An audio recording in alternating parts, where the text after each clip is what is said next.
Copy পাতা, ফুলকপির পাতা, দিয়ে দিচ্ছি অল্প একটু নুন, সাথে দিয়ে দিচ্ছি অল্প করে জল। আমি এটাকে ভাপিয়ে নেবো একটু।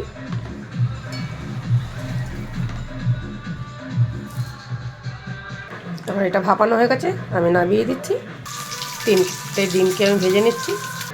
এই তেলে দিয়ে দিচ্ছি 1/2 চামচ গোটা জিরে, কেটে রাখা আলু, 1/2 চামচ নুন, 2 কোয়া রসুন, একটা ছোট পেঁয়াজ, একটা টমেটো। আমি এটাকে পেস্ট করে নিয়ে আসছি।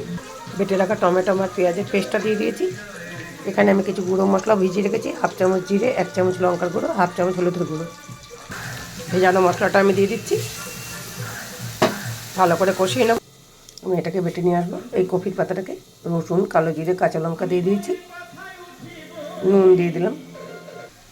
এই সময় আমি ডিম কটাকে দিয়ে দিলাম, জল দিয়ে দিচ্ছি। ডিম কষাটা আমার হয়ে গেছে।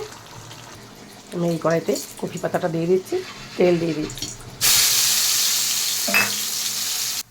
আমি এটার মধ্যে হালকা করে একটু মিষ্টি ছড়িয়ে দিচ্ছি, যাতে নুন ঝালের গ্ল্যামারটা ভালো লাগে।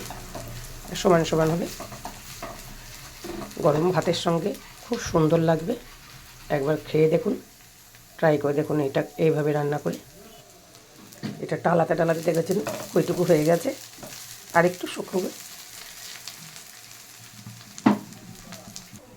এবার এটা আমার হয়ে গেছে, আমি নামিয়ে দিচ্ছি।